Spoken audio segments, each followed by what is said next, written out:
Hello, everyone, and welcome to another episode of the Man-Made KA podcast with your host Stephen Baki and Silas Otieno. Silas, we're here once again. This time we are all fully whole, thank God. Yes. Hakuna ugonjwa umetutandika na mvua haijatu. The rain has not washed us. The rain has not washed us, and man, it's unfortunate, by the way. The scenes that I was seeing on social media. I didn't know it was that bad. Yeah. I didn't know it was that bad until I saw the videos. Yani, a whole matatu. 33 seaters, yeah, 33 seaters. You're seeing water is has entered inside a 33 seater. And that thing is high. Yeah. Man, we pray for condolences to those who've lost people. Man, I didn't expect it. I didn't think it was the rains were that much. Last year, a time like this, it also flooded. There was also floods. Yeah. But these ones have come with a certain intensity. Very intense. The past week, the rain has... Yes. Amen. I was shocked. I didn't know. Yeah. I didn't know that it was that... it affected so many people that much. I saw Grogan. So cars washed, swept away. Yeah. Oh, man. They were discovering bodies in cars. Now I'm imagining, Manze, that situation. Yeah. You're caught in the rain, it's flooding. Yeah. You're there in your vehicle. Yeah. Not safe. And then you're wondering, do I leave the car and go? How do I go? I can imagine the distress someone who's was found locked in their car was going through. That's traumatizing to think about, honestly. It is, Manze. Yeah. It is. And you see, sometimes you think that maybe you've jumped to safety. Kumbe where you're jumping to is even worse. Yeah. And I don't even know what I would do in this situation. Let's say there are some people who are just caught up. So there is this parking in town where cars were flooded. Near, is it Nairobi Cinema?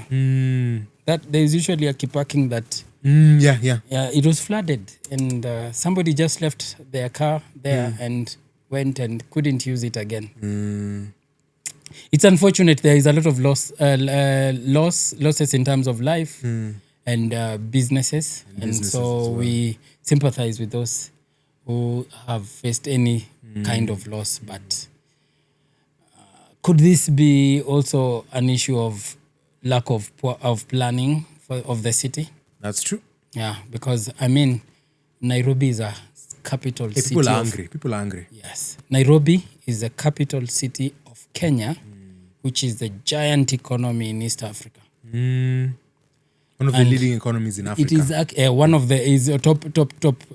Is it top 5? Should be top 10. Top 10. Top 10 in Africa, and our capital city, our major city, is not safe. I don't know whether to call it ironical or what to refer to it as, but what I say, we are facing something that we can't explain. Yeah, we are responsible because we are the ones who put those leaders there. Yeah, we are the ones who put our leaders there. I had someone say, "Huwezi shtua mtu 2 times." You can only surprise someone once. But have you noticed a pattern that every time there is something that comes, it keeps coming every year? So we didn't learn from last year's floods. Last time's floods, yeah. We didn't learn. And it was the same devastation. Similar. Yeah. Similar devastation. We didn't learn. So today we will call press conferences and say those things. Then next year it is going to happen. People are outraged for 5 seconds and then... We are responsible for the leaders we choose. We must make sure that we need to really make sure that anyone who disappoints us in any way, shape or form should never see the office of leadership ever again. Unfortunately, leadership is still clamored. Yeah. If we had a system like what they have in China, when they decided to become a serious country, they just hung politicians. Yeah. They did. They decided, we won't tolerate corruption because it's destructive. It's very destructive. So that's what because we can't put such legislations in Kenya because people want to protect themselves and their interests and the fact that they're going to go there and steal, then they won't put such such regulations, because we shouldn't have to worry about someone coming into office and stealing from you, or not doing their job such that they can't be accountable. And then when we get every year, there's rainy season, there's floods, and people are dying. With the People level are losing property. With the level of effectiveness we have in erecting buildings, have you noticed that in Nairobi, very tall buildings are just coming up from everywhere? Can't we use that effectiveness in building drainage systems? Yeah, absolutely. Instead of going up, can we go down? Is We it need possible? to. We need to. Is it possible? It's actually necessary. Because we can't keep getting surprised by floods every year. Yeah, something definitely needs to be done. You get only surprised once. You learn. No, I blame myself.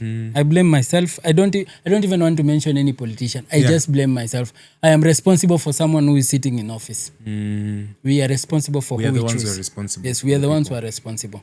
And we need to be more responsible and choose right people. Yeah. That's a very... You can imagine the millions, the loss in millions. I saw a woman speaking on the news and her voice was shaking. Her voice was shaking. She's lost a lot. There were guys who were selling spares in Grogan. Alternators and those things are electrical stuff. Gone. In water, yeah? Those are losses in millions. If you're selling a car computer is an electrical device that gets into, is put in the car. Once water gets into that system, in, it's kaput.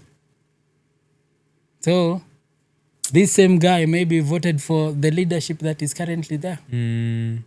So did I vote for you to ensure my safety or to make sure that I get these losses? I blame myself. Yeah, I blame myself. For sure. I think we definitely need to do better as a people, as a leadership. I think that's a good charge, a good way to start and just to be centered around what's happening right now in our country. Yeah. Hey guys, let's be wiser. Let's be wiser. Let's just be wise. Let's just be wise. Anyone who disappoints you, Steve, if I came to your house and I stole, that would be the last time you'll ever welcome me into your house. Yes. Why are we welcoming people to our houses who are stealing us? And they know that you're going to welcome in the name them. of personality politics. Yes. So I like this personality more than this one. I blame myself for what I do. And if we choose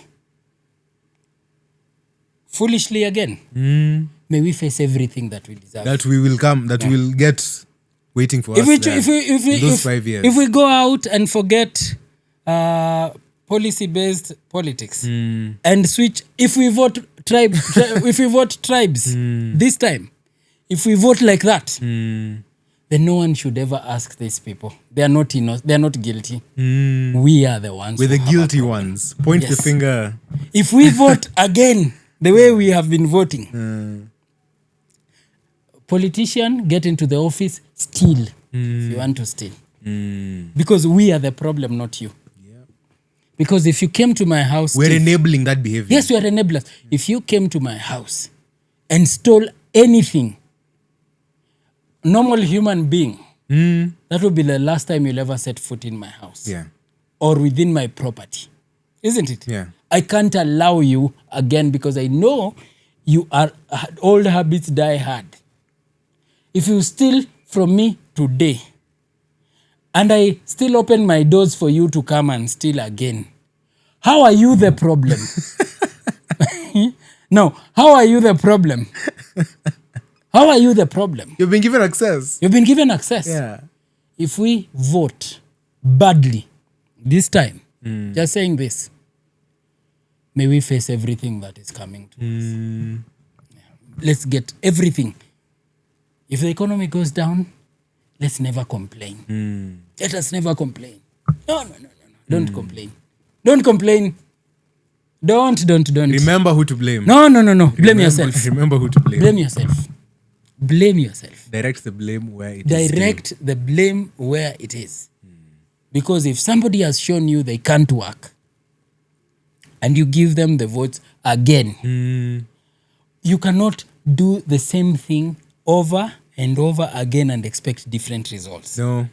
Someone who has not performed in the time you have given them will not perform if you add more time. No, they won't. They will not perform. They won't. If somebody has not performed now, they will not perform again. You are supposed to sit down and check how did you perform. Kick them out. Chase them away. Chase them away. But if you bring them back, they are not the problem. No. If they come back, they are not the problem. As a matter of fact, if they come back as Kenyans, let's zip our mouths.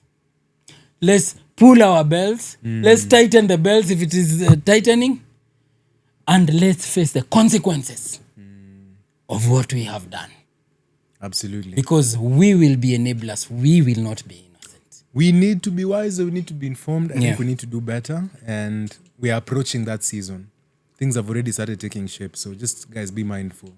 And honestly, I hope we're here even when we talk about these things. When we educate you about human behavior, educate you about who human beings really are. Yes. And I hope this is going to help you have a better understanding of what to do or like who to watch out for. Even when because you were doing the episodes about like the art of seduction. Yes. What are politicians doing if not seduction? It's seduction. It's purely seduction. As a matter of fact, the seductive type that we had discussed last week, the charmer. Yeah. The charmer is a political seductive archetype. The charmer is a political seductive archetype. Because the charmer, and I said you are a charmer, I'll tell you why. The charmer makes other people they remove attention from themselves to you. People love that. Hii mwaka tunafanya nini? Tunashinda. You see, hii mwaka ni mwaka wa ushindi. Ni ushindi gani? Yetu. Njogona ni ushindi wetu. Really? Ama anamaanisha huyu atashinda, wewe utashinda kwa nyumba Njogona. Yende ushindi anamaanisha. Because that's what charmers do. Charmers deflect attention from themselves to you. They make you feel like the center of the world. So when they do that and they bring you some handout, unapigwa 200 hapa, you start feeling like the center of attention. You start feeling like this guy is going to work for me. Sometimes I'm sorry to say this, but I didn't mean to insult us. But sometimes I hear that our Warthog usually has that behavior. It has a very short memory. Yeah. I don't know how true that is. That you can hit it, you can hit a Warthog, then it starts to run away. Then when it gets there, it forgets that it was running away from danger. I don't know how true that is. And then it starts walking and strolling like nothing happened. Isn't that behavior similar to how Kenyans behave? It is, absolutely. Yes. Impending doom. And then all of a sudden you're like, why am I running? So, we the charmer does that. Please, if you've not watched that episode, go and watch the episode on the charmer. They make you the center of attraction. They do stuff to you to make you... that is how they reel you in. That is how they bring you in. They have catchphrases in the political scene. Give him tialala. Those kind of things. You see, they are very good things to remember, to dance to. When I was growing up, we are unbogable. I am who can bogo us? No, bogo is Kijaluo for who can shtua us. I'm unbogable means you cannot shtua me. Okay. You see, Bogo from the Luo. From the Luo. So now, when Luos are hearing, man, bogabo, ako, anan bogable. So I relate with that. They relate with that, and for that reason, they vote. They vote. So if someone has stolen from you, food for thought. If someone has stolen from you, someone has walked into your house and stolen from you, shame on him for stealing from you. But if they come again on account of you opening their house and steal from you, shame on you, house owner. Fool me once. Shame on you. Fool me twice. Shame on me. So Kenyans, 2027, and we have the same crop, and the results will be the same, Yeah. The results will be the same. Yeah. Shame on you and me. Shame on us. And if it is shame on us, Yeah. let's stay calm. Let's enjoy the ride. Let's enjoy the ride. You know If it is a bumpy one, let's feel the bumps. One thing I like about being a believer is you always get caught up in those things that are happening. And then you remember that, honestly, human beings, even though they're the ones damaging, messing things up, God is on the throne. Yeah. God is still on the throne. And I like that. It's not a deflection or like something to help us cope. It's just the legitimate facts. Because all these things that are unraveling, they just point to a world that is fallen. Yeah. We need of a savior, you know. I like to say, and I'm glad that we understand each other and we take a biblical standpoint. Yeah. There are guys who think that the points or the stands that I take are not biblical. Do you believe when you look at human nature, man is not innocent, man is not good, and then they become bad. Man is worse, and they are in the process of trying to be good. Yeah. So the things that come naturally to human beings are those things that are evil. You remember last week we said people are capable of heinous acts. Heinous acts. Yes, heinous acts. They're very capable. We are very capable of those things. Yeah. So when you are approaching human beings, Steve, you approach them from that point. Yeah. Because that's the Bible. That's what the Bible teaches. The Bible does not teach the goodness of man. Yeah. The Bible teaches the evilness of man. If you go to Romans, you see the wrath of God is revealed. It's a painted contrast. Yes. Where you see the sinfulness of man juxtaposed with The righteousness of God. Exactly. Yes. Yeah. So human beings are like that. The nature of men and women is dark, is filthy, is dark. Steve, today, if someone was to project our secret lives, how many people would you invite to watch? If someone was to show it as a film, your secret life. Hey, no, let's not focus on me, baby. You Anna, let me tell you, you are even uncomfortable watching yourself. Yeah. It's just that you don't see yourself. It's me, I did that. You see? It wasn't me. I must have been possessed by something. So, yeah. and this is why you see people get disappointed when human beings behave the way human beings naturally behave. Yeah. We think people are naturally honest. People are naturally dishonest. We think people are naturally loving. They are naturally hateful. That's true. We think people are naturally looking forward to you succeeding. No, they are rooting for you to fail. There are guys who are sitting here and will be watching this episode and they will be praying so hard that this podcast goes down.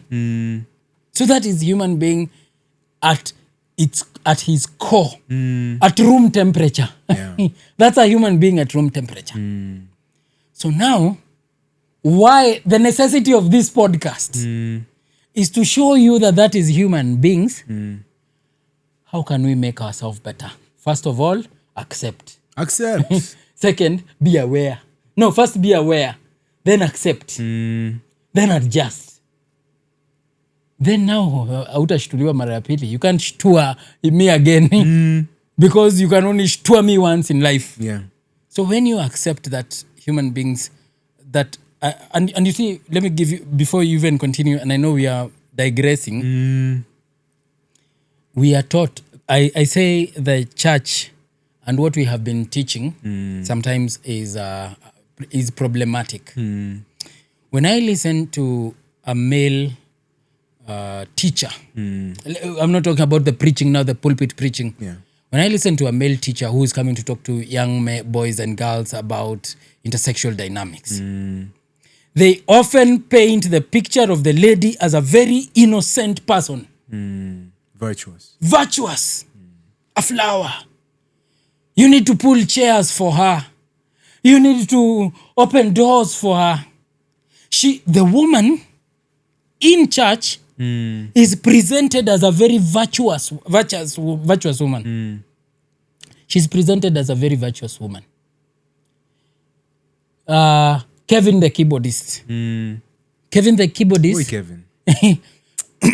Because Kevin has grown up in church, he has preserved himself. He's never gone to a club and not done anything. The only thing that he considers secular in him is his hairstyle. Yeah, he's done a fade here. That's the only thing secular about Kevin the keyboardist. He's preserved himself. Yeah, he's preserved himself. So as he's being preached to about the virtuous nature of the woman, his expectation is that he's going to be with a virtuous woman. That is not the Bible. That's why I've said that's not biblical. That's not biblical. When you say that when you paint the woman's picture as a very nice person, and you castigate the young man, telling him, oh, don't take advantage of the lady, don't do this, don't do this. A real man. Don't you hear those things? A real man does this, a real man does this, a real man does that. Whenever Kevin the keyboardist now in a dating situation, now gets, let's give him Jennifer. Now he's gotten a good thing. Let's give him Jennifer. Yeah. Now they start dating. Kevin the keyboardist and Jennifer are in a relationship. And Kevin has been told this is a virtuous woman. Virtuous woman, yeah. Now, when we come to human intersexual dynamics, women only realize, they respond to one thing, strength. In men. He realizes, this guy is the weakest thing I've ever seen. But since the preacher said that we are in church and we need to keep our relationship very civil, Jennifer decides to get, let's call him Joe. Jennifer now has Joe. Joe now is those guys who does not care. Joe akipata ni let's go. Joe is no jokes. I see what you did. Yes. Tell me what will happen to Kevin the keyboardist the day he discovers that Jennifer has Joe. Oh, he'll be broken. He'll be broken. And not only broken, he never expected it. He didn't see it coming. Yes. Completely caught by surprise, unawares. He will either harm Jennifer and Joe or harm himself or leave the church. Teach people God's word the way it is. Actually, Christ one day was called good and he said, why are you calling me good? Only God is good. Yes. But people, the church is busy calling each other good. Holy brother.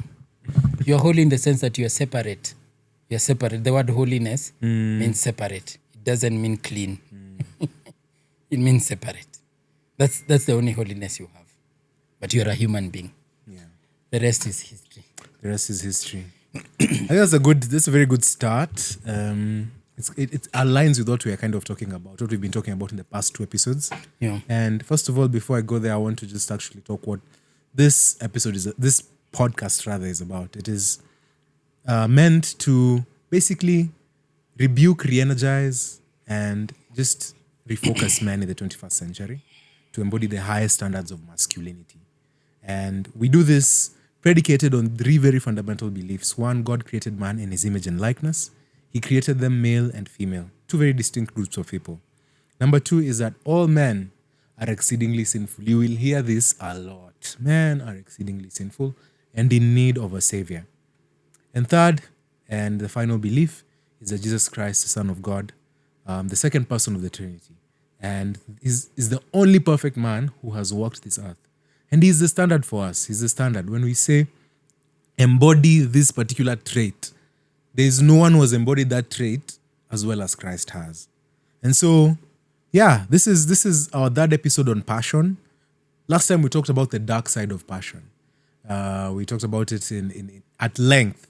And some of the things that we've talked about at the start of this episode are kind of aligned to that, because what you've described there with that scenario of Joe, Kevin, and Jennifer is kind of aligned to, knowing what human nature is like. If Kevin passionately pursued Jennifer and his passion was not ordered, and when he encounters that Joe lurking in the background, was taken this lady, or they have gotten together. Let me not use taken, because they both have agency. So they have taken to each other in the background while he's been left there, wondering what is going on. If his passion was misordered and it was the one leading him, it can definitely lead to certain acts. Yeah. And where he's obsessed, or maybe a danger to himself, a danger to Jennifer, a danger to Joe, a danger to the next person that he will pursue. Yeah. Or even he might take the black pill. Yeah. He might take the black pill. Exactly. He might start and say women are relationships are nonsense. Nonsense, exactly. Marriage is nonsense. They will say that. And that is the group that is given. There is a lot of danger in not understanding human nature and not ordering out. Because how should people order their passion? Yeah. They have to understand it. And I don't know if you're going to the definitions, or I give you what I have here. I also have you can start. I can start. Yeah. So this is the backdrop.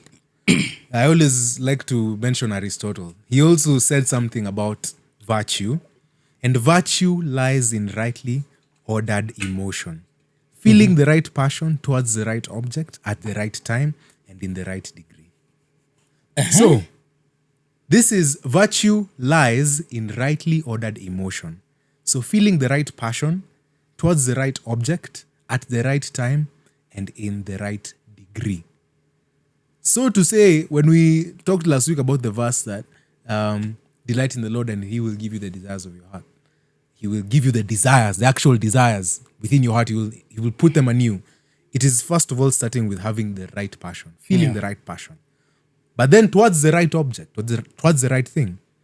And at the right time, everything has its season. And then finally with the right degree. So that the passion itself is not what is guiding you. It is just fuel. It is something that is meant to help you become great and become someone who can actually do something meaningful in their lives. Yeah. Yes.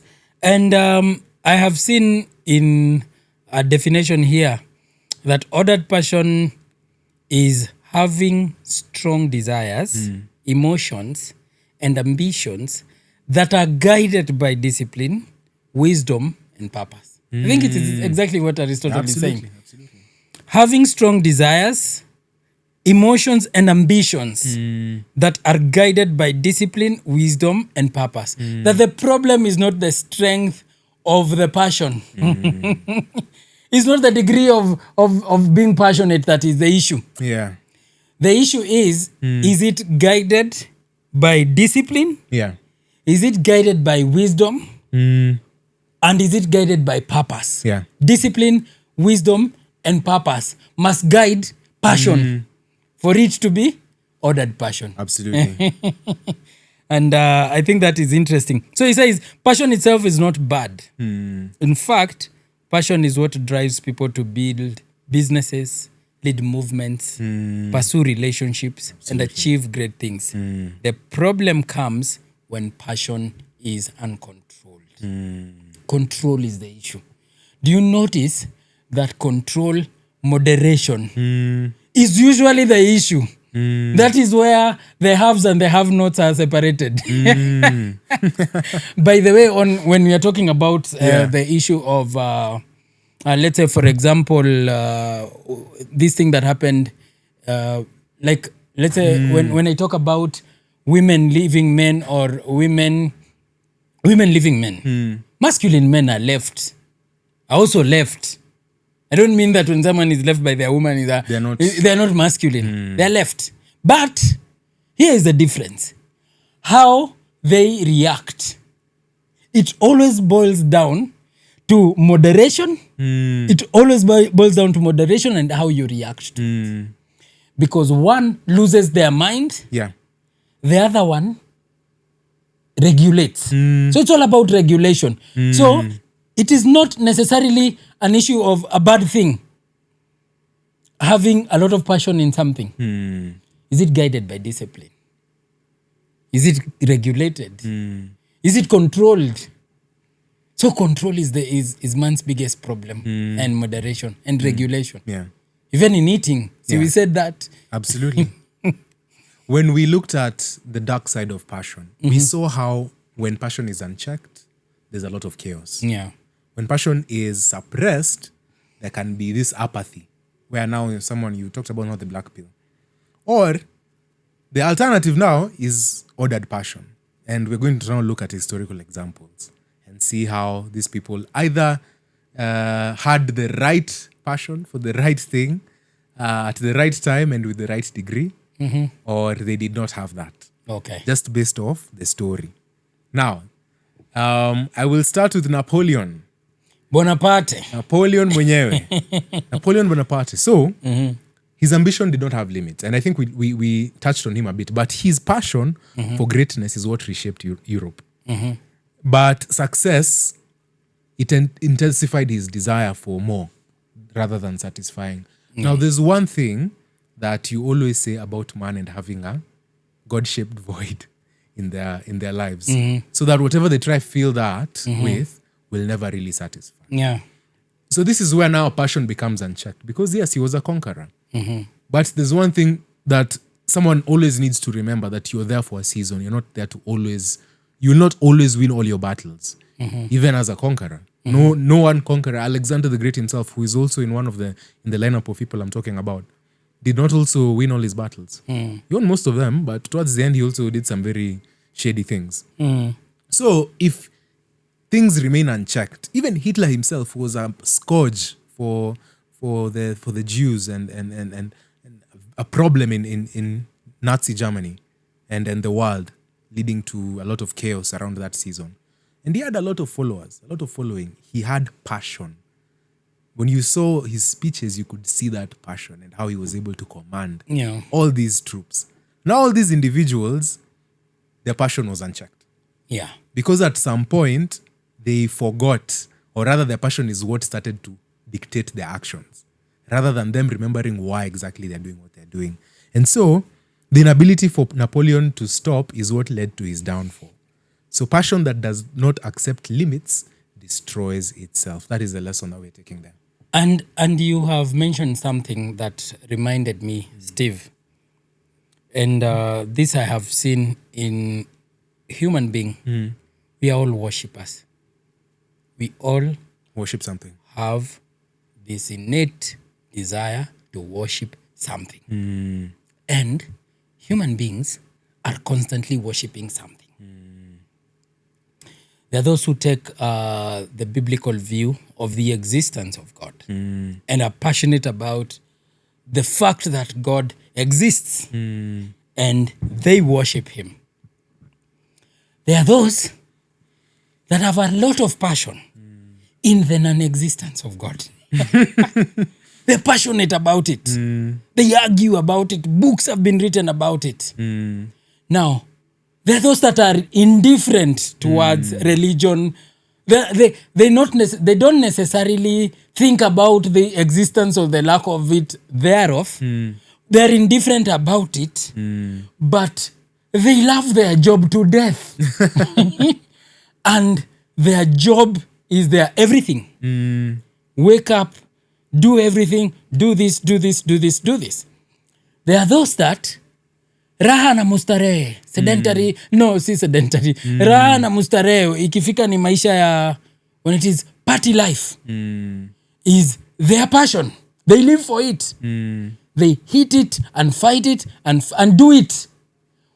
Wanapiga sherehe every time. As long as they are awake, wako sherehe. It is a time for sherehe. No, those ones don't have it. As long as they are okay, there are right circumstances, right amount of money in the pocket, wako sherehe. Now, if you observe these people, you'll realize that all human beings worship something. You'll realize all human beings worship something. Please define worship for us. Worship is, let me put it very loosely, where you make something determine how you live your life, how you walk, how you talk, or determine aspects. You let something determine aspects about your life or things that you do with your life. Like, for example, you take a biblical worldview, then God of the Bible determines how you live, how you walk, how you talk, who your friends are, or everything about your life. Yeah. When you are addicted to alcohol, it does the same. It does the same.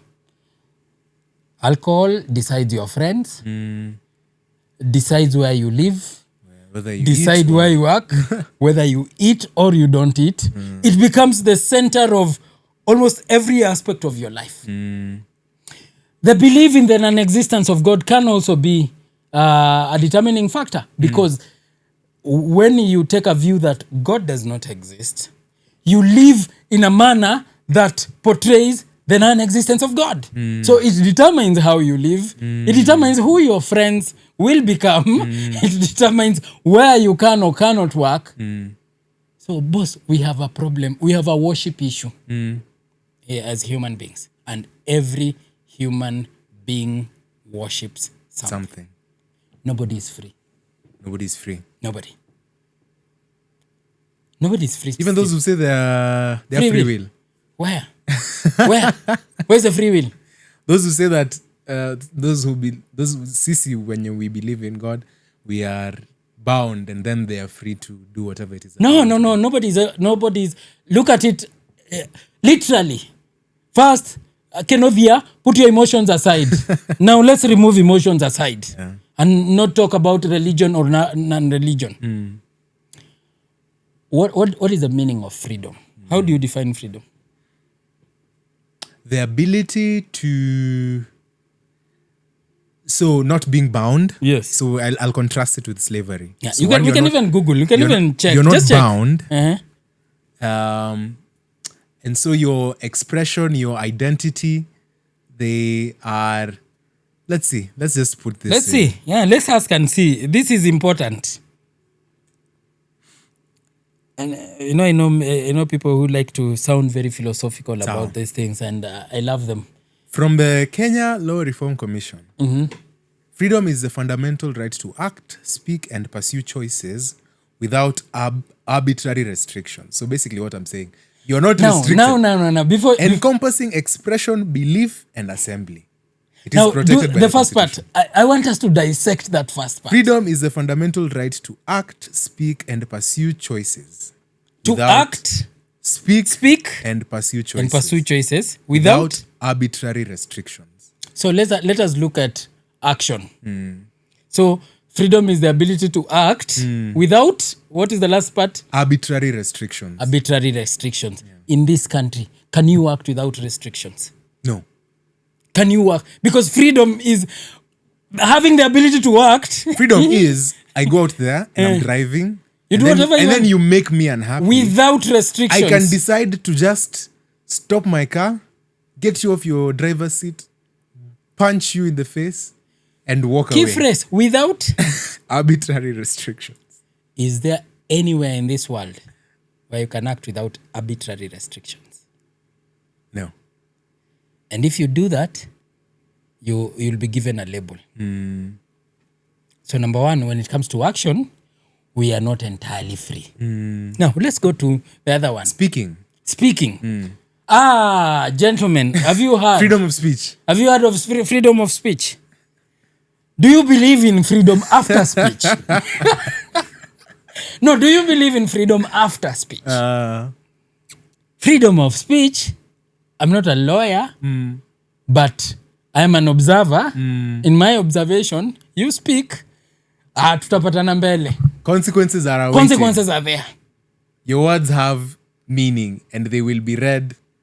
How someone perceives your words, yes, can dictate a lot of things. So, you are required to culture your words. There is acceptable speech and speech that is not acceptable. Think of a work meeting. Can you say everything that you want to say that is in your chest? My friend, you will say that in your own house only. You can say that in your own house alone. And you lock everything and make sure even that sound, even the sound waves won't cross so that your neighbor will not hear what you're saying. That's the only time you can speak freely. So the third one was speech. The other pursue choices. Pursue choices. Don't choices have consequences? Choices indeed have consequences. Don't they? So you see, technically, Technically, Steve, we are controlled. We are controlled. Somebody somewhere decided what is acceptable speech and what is unacceptable speech. So are you free?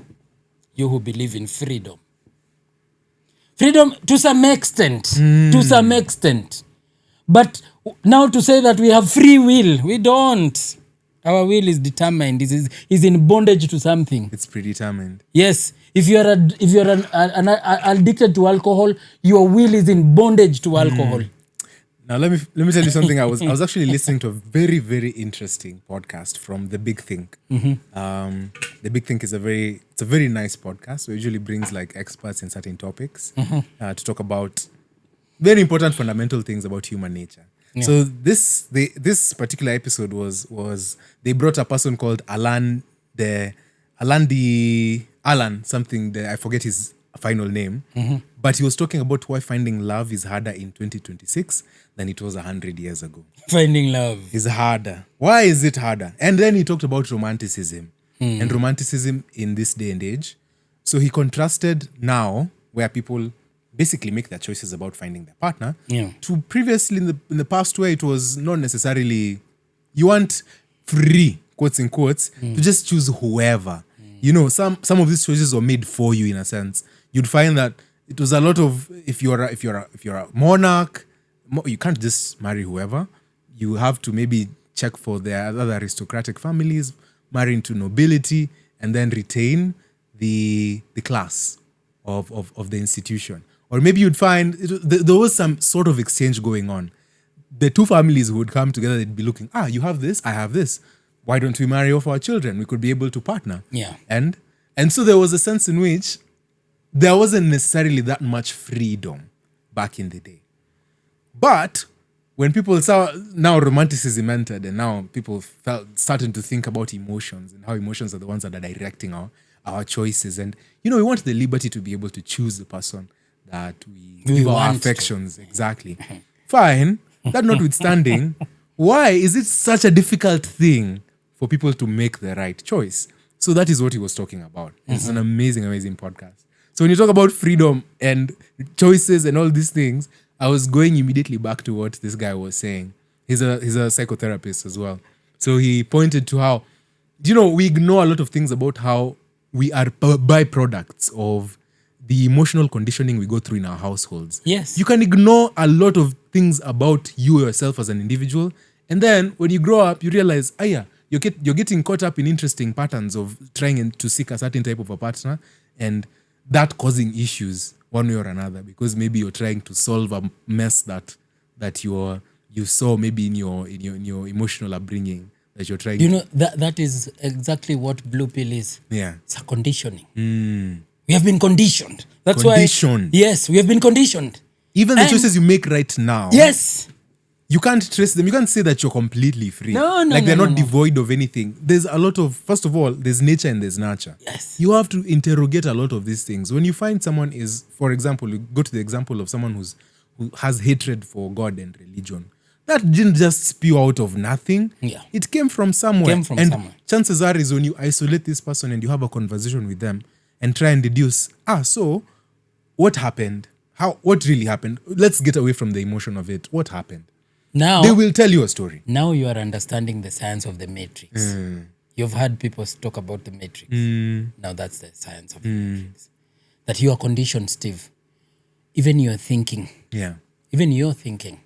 It's not that somebody thinks for yourself, but blue pill, when it comes to romantic or intersexual dynamics, blue pill conditioning has been done to you, Steve. That's why you see many church people and young men in church are very blue pill conditioned. And the Bible is, let me not go there, but very many church people are very blue pill conditioned. Why? Let me show you how you have been conditioned. The person who's coming to teach you about to come for a seminar, your relationships, was watching a soap opera. No, was watching Alejandro Lombardo. Yeah. So when he watched Alejandro opening doors and kneeling, first we need to interrogate that proposal by kneeling. I believe a man only kneels before God. That is a conversation for another day. But he watched the pastor, let's call him Joffrey. Pastor Joffrey watched Alejandro Lombardo kneeling before Maria sijui Santiago. And the pastor liked it. He felt so nice. He felt that this is a very nice show of affection, isn't it? Joffrey did, Pastor Joffrey saw Alejandro, and he liked what Alejandro did. Yeah. So Pastor Joffrey has a session on Sunday that is touching on relationships.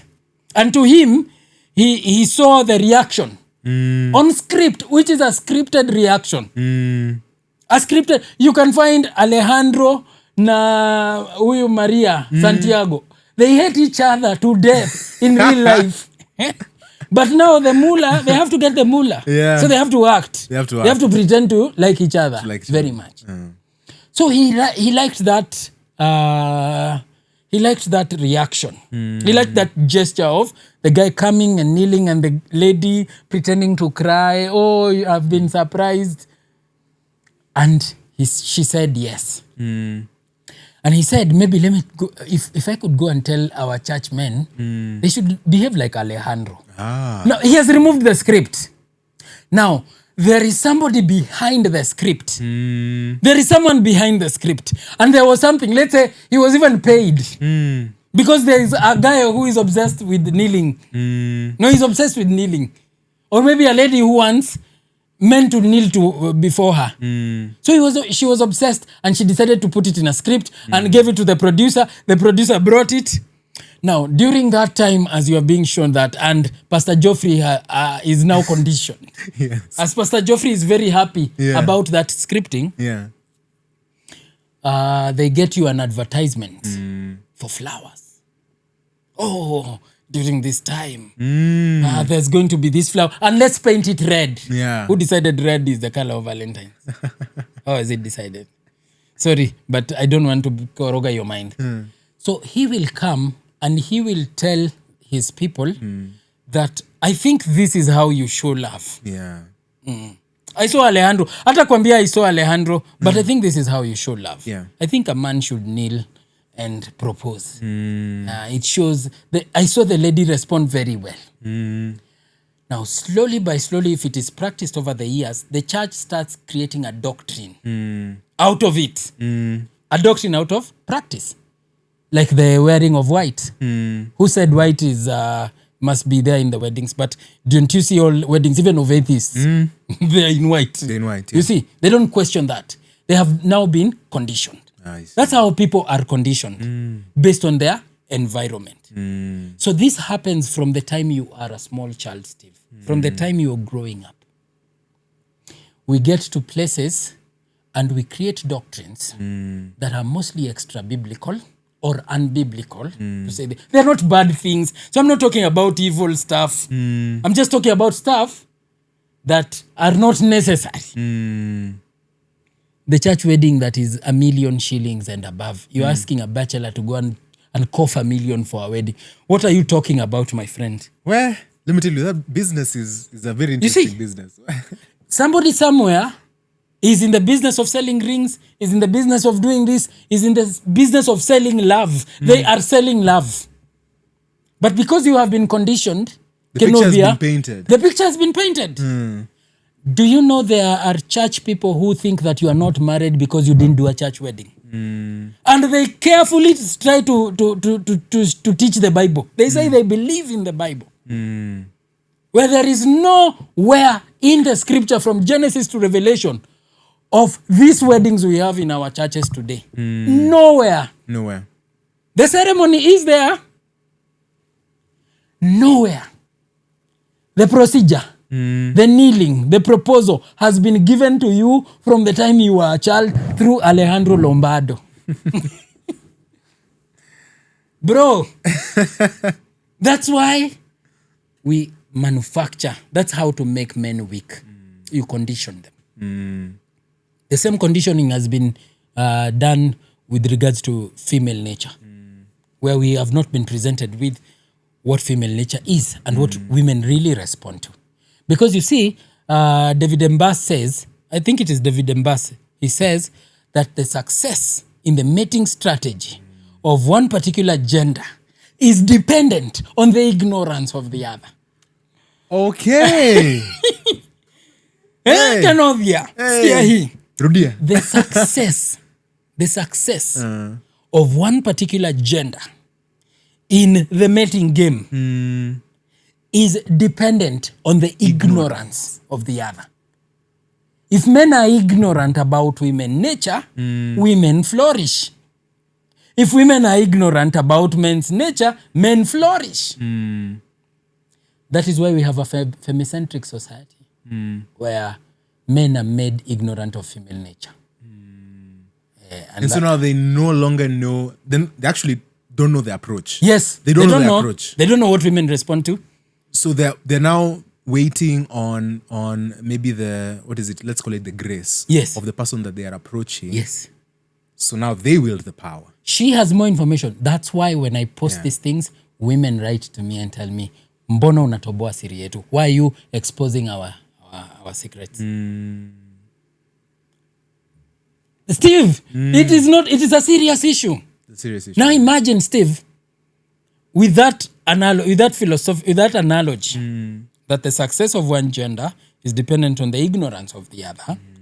Now you are entering marriage with a woman very well aware of those dynamics. Are we not giving birth to a marriage where Kenodia reigns? Kenodia is there, is very much active. Kenodia is there. He will be moved to any direction because he is ignorant. Sometimes the things that are strength have been passionately looked down upon until they look evil, Steve. Like learning to say no nowadays is a big issue. Do you know we have men who are afraid to say no to their woman? They can't say it. And I saw an episode where Jacob Aliet with the Jagero. He was saying, nowadays we have men who are doing chore play. Instead of foreplay, the sexual one, there's now chore play. Now, no bedroom unless you go to the kitchen and do your chores. You didn't take the trash out. So in the evening, the man is being conditioned to do chores so that he gets rewarded with sex. Steve, you are in the house knowing that if I don't take this trash out, when she comes and sees that trash, no sex. And the way you value sex. So you will do chores, bro. You're being conditioned slowly to behave a certain way.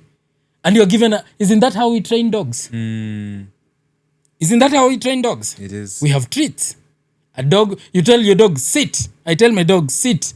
It sits, you give it a treat. I tell it, stand, get in. It gets in, you give it a treat. That's happening in marriage. And women have mastered that. Steve, women have mastered that. And that's not Baka, creating even there are songs. conditions, There are songs like Bien sang Umenikalia Chapati. Now we are singing it as men. We are loving it. We have been conditioned to think it's a normal thing. Now we are dancing. Hold it. Your nini. We're saying too much truth. Saying too much. Let's go to the next person. Pablo Picasso. Now he was an artist. He was a revolutionary in art, by the way. You see this, it's called symmetric cubism. Very interesting paintings. Go check out what Pablo Picasso did. Yet, now this person was a creative genius. But in terms of relationships, Picasso. Problematic. So many of his relationships in his life ended in emotional devastation. His passion for creation eclipsed empathy and responsibility.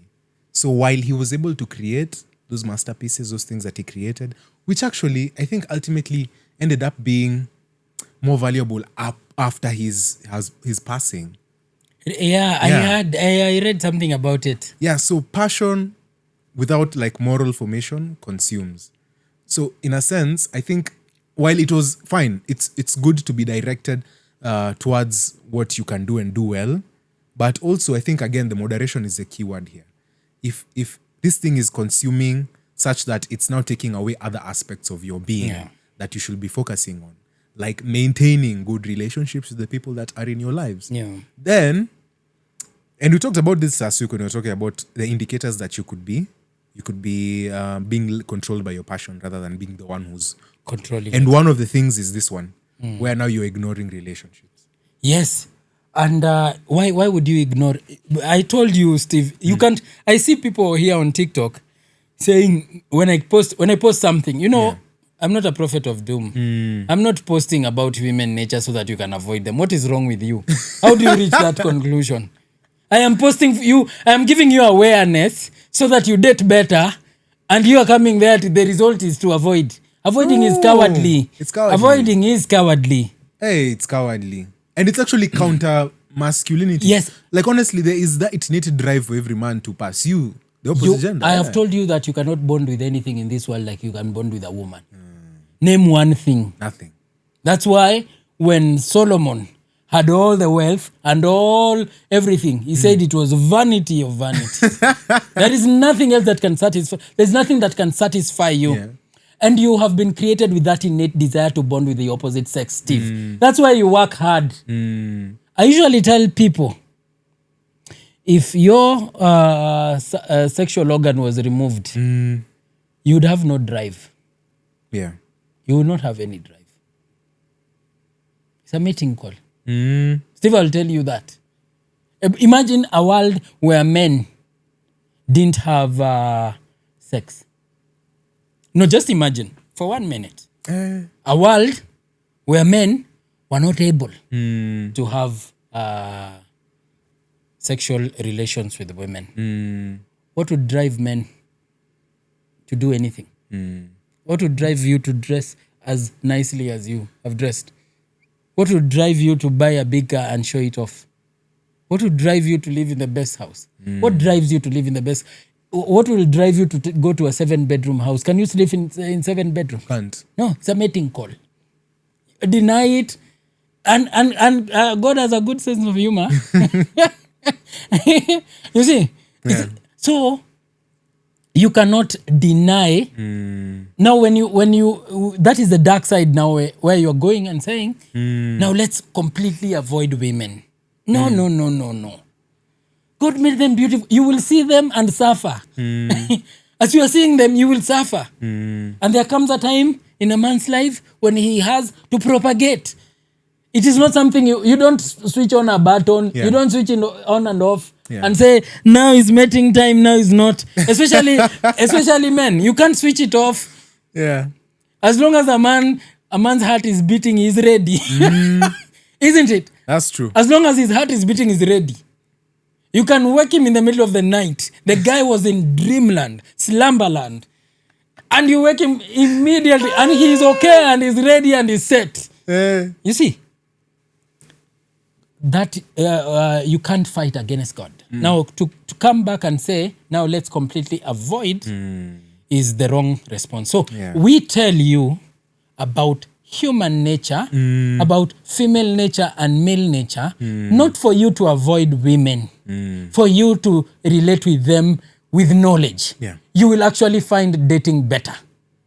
If you realize as a man that women respond to strength, Steve, does that make you weak? Does that make you desire to be strong?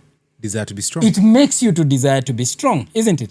If I tell you that women like men or are attracted to men on a purpose, does that and somebody veered off from his purpose, doesn't that make you desire to be on your purpose? Because it's a mating call. When you look at why we do the things we do, people say, I do these things for my fulfillment. And then, so, how many times in your life are you fulfilled? God has done it. And that is how, because the world will only survive if men and women sleep together. Wasn't that a command in Genesis? Go forth. Multiply. So God decided, because you cannot listen to him, you don't want to listen to him vizuri, he put it in your body. Do you know that? He put it in your body. Naturally. He naturally put No it. one will teach you that. No one will put Yes. that in you. It will get to a point where you will grow and realize there is a desire within me to do this. And Steve, you fail to do it, you go crazy. You will go crazy. You'll go crazy. You'll go crazy.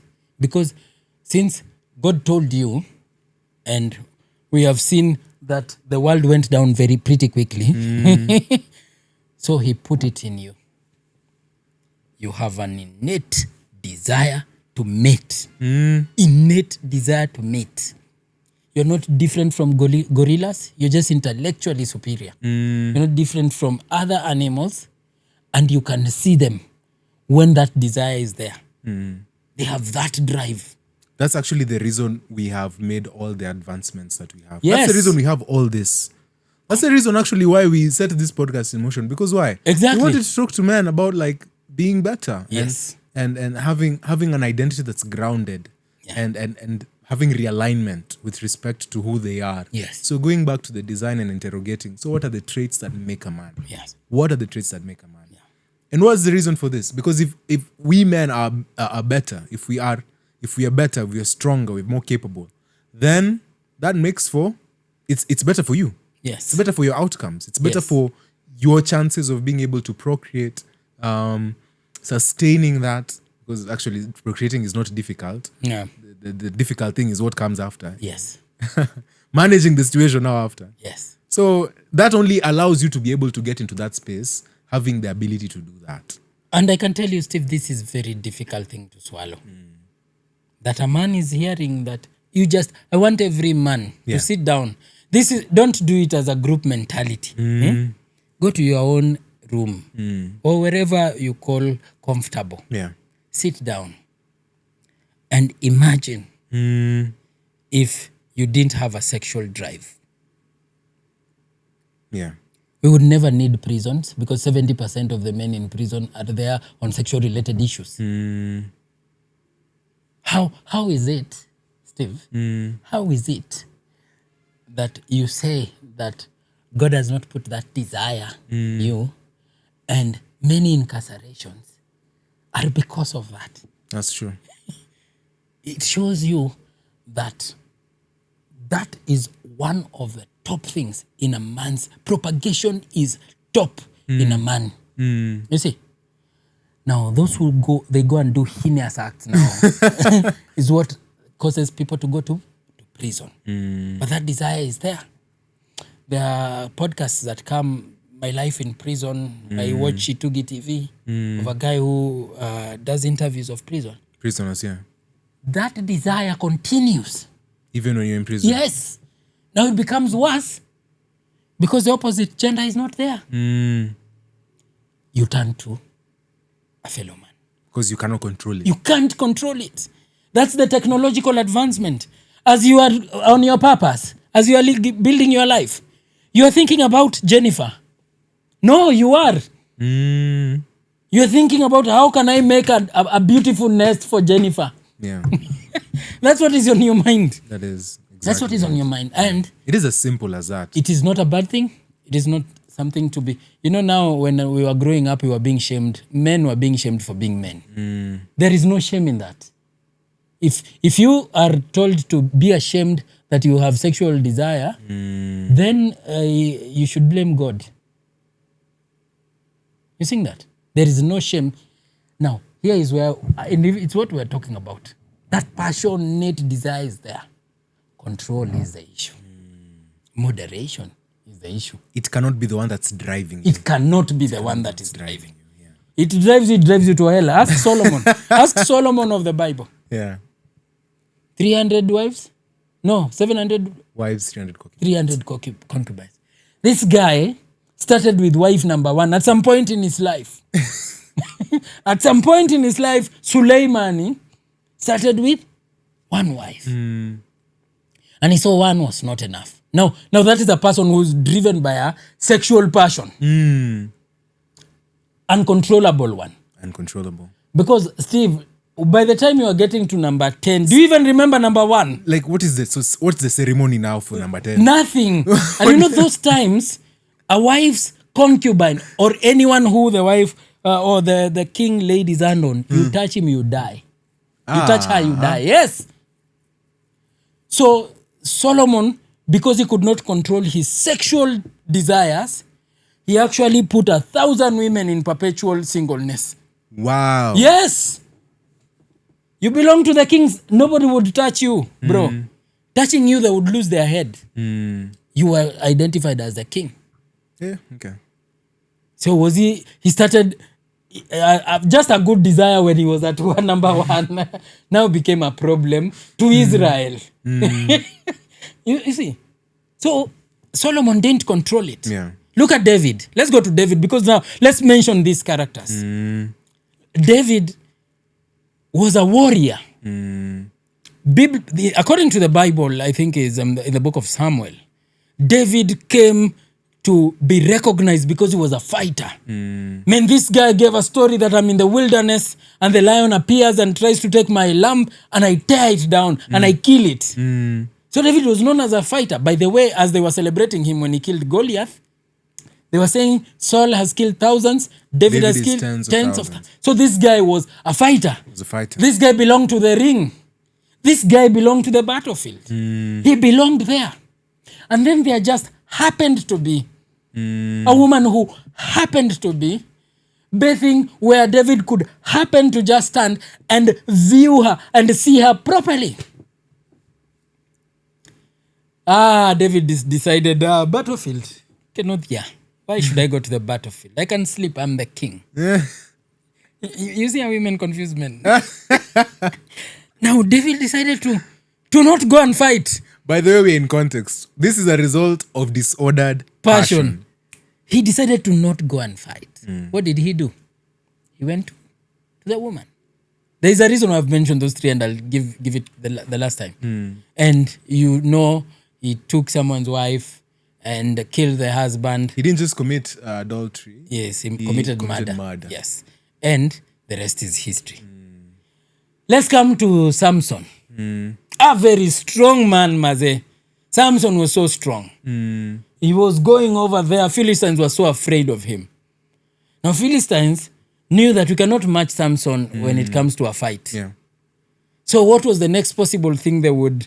what was the next possible thing that they would use to finish Samson? They found his weakness. Yes. He had a weakness for women. A young girl. They realized there was a time even he used to frequent a certain place. Yes. So they realized there's a Philistine, and he was so proud. He was in, they can't get to me. Yes. So he went there and they agreed. Fighting we can't. We can't fight him. But you will see. We'll find a way. We will find you. There was a time even they wanted to tell whether King David had passed on. They brought a virgin. To test him.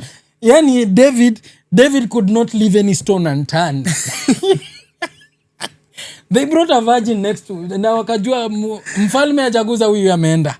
He's dead.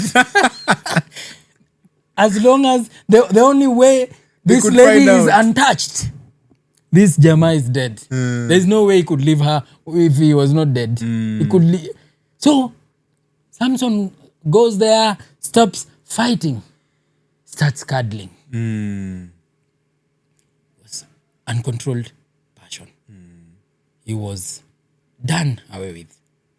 And the reason why I've mentioned these 3 things is David was professed by God to be he was the most pious man on earth. He was called a man after God's own heart. Solomon was the wisest man on earth. And those actions don't seem very wise. They don't seem very wise. Yeah, Samson was the strongest. So if the strongest, the wisest, and the most pious, wewe ni nani wewe? Who are you? Who thou art, oh man? Who thou art? Be very, very careful. Be very careful. So, passion, try to control it. And there's a thing you've mentioned as well to me in the past about if you can control that, if you can get that under control. And I've had it as well in multiple quarters. if you can get that under control, you've solved quite a number of problems. Yeah. You've avoided quite a number of issues that you could face as a result. The world is, and this is very loose, this is not a philosophical statement, is run by sex and kept by it. Yeah. And increased by it. Yeah. Because everything that is done, that's why you see even advertisement are sexualized. Everything is sexualized. Yeah.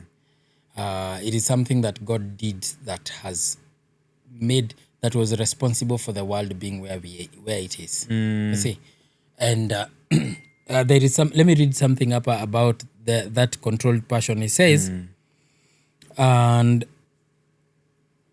the problem comes when passion is uncontrolled, and we are talking about people who did not control their passion. Passions, yeah. So the key idea is this: passion is powerful.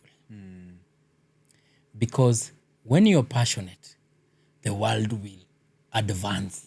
The reasons why AI is doing what it is doing is because there are guys seated somewhere who are very passionate about making it work. Yes. The reason why this podcast is progressing is because you're seated here and you're passionate about it. Yeah. So passion is very good. And the stronger the passion, the better. Because you will do more, you will research more, you will enjoy yourself. If we enjoy this conversation, we can do it every week. Absolutely. You see? So passion is powerful, but it must be governed. Think of passion like a fire. Fire in a fireplace warms the home. Fire in a fireplace warms the home. Fire in the forest destroys everything. Yeah. So uncontrolled passion is fire in the forest. Yeah. Becomes so destructive.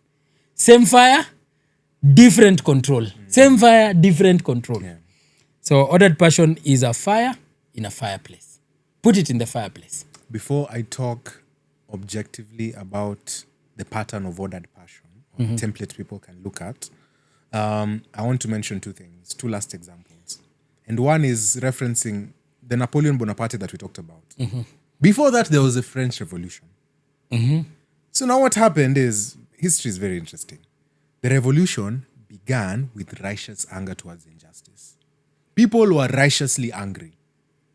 Now, this is not even just about Napoleon, it's about the people themselves. They were righteously angry. They were very passionate about restoring justice. Does that ring a bell? It does. But without stable institutions or disciplined leadership, that passion spiraled into mob violence, the reign of terror, and political purges. Eventually, that chaos is what actually paved the way for Napoleon, who became a dictator. He became a dictator. And passion itself here, we're seeing, cannot sustain freedom. It must be structured. Yeah. So, one thing that we've realized about human nature when we've talked about passion as a trait is that there is a tendency for passions to run loose. There's a tendency for people to be overcome by their passion for things. Either your craft, either women, either passion for power and glory and success. Yeah. You can be overtaken by these things. Yes. It is very possible. And no man is immune. Is immune. Yeah. I mean, you think greed is something that is just in the politicians. You just need someone to walk into a room and grant you possibilities.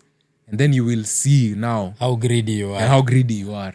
Virtue must be tested. Virtue must be tested. Yeah. Someone will come and you will find yourself in positions where you have to make very difficult decisions. Either you compromise yourself, you let your passion lead you, like, hey, I need that money, so I will do anything.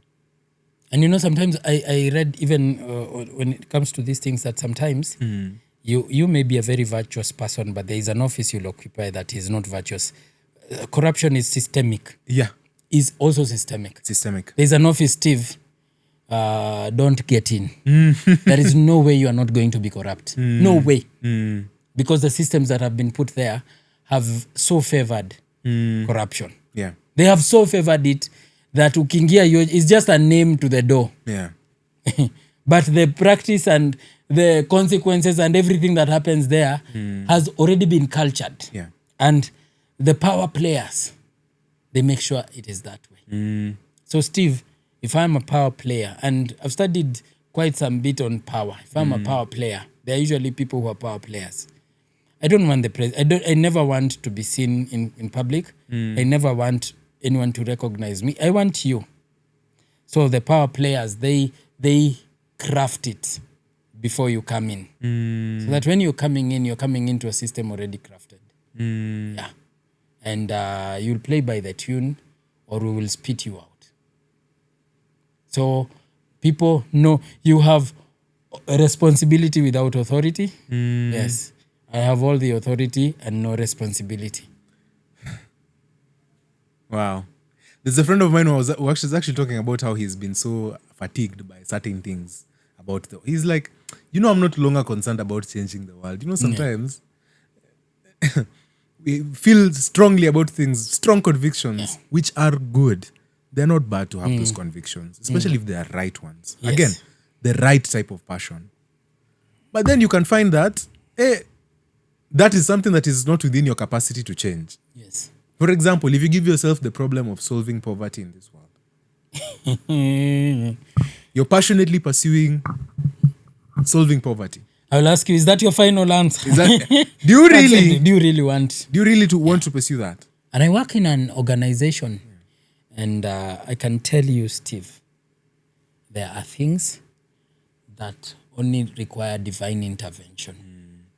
For corruption to end, I would say loosely, me, I'm not in politics or anything, but I can just mention it. For corruption to end completely, there has to be an overhaul even of the system. Yeah.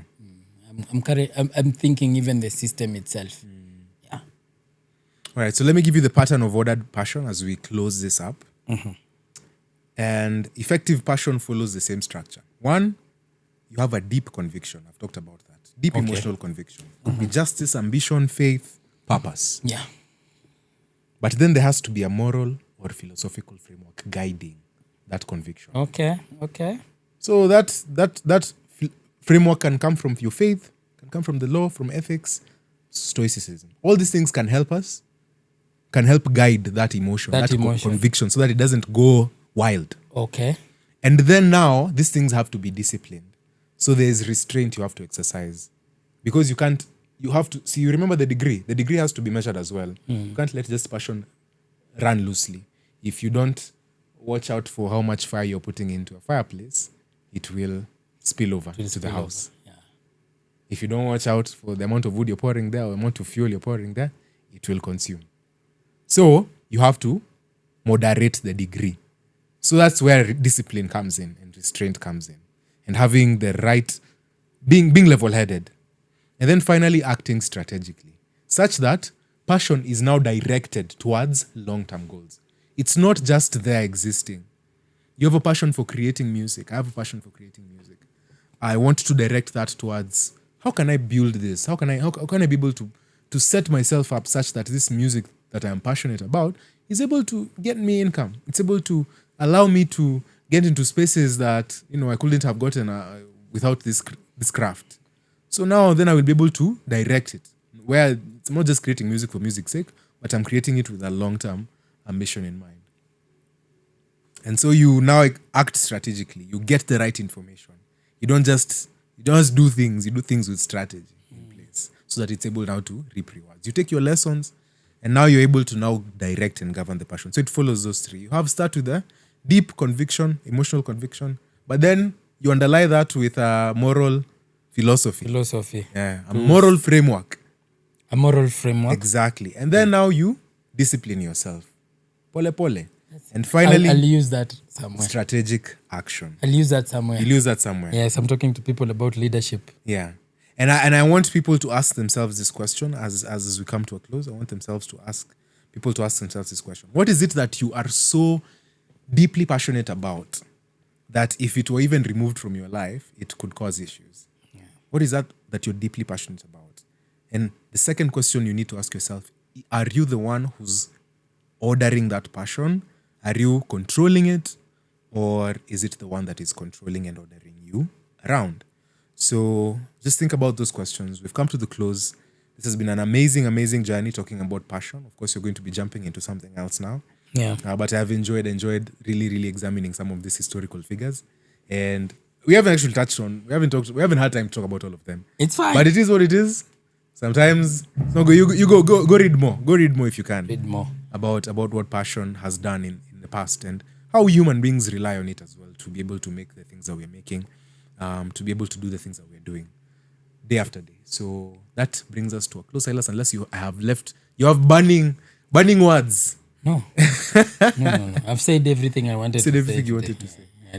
Let's close this thing. Let's just close it. Till the next one, guys. See you on the next. Peace.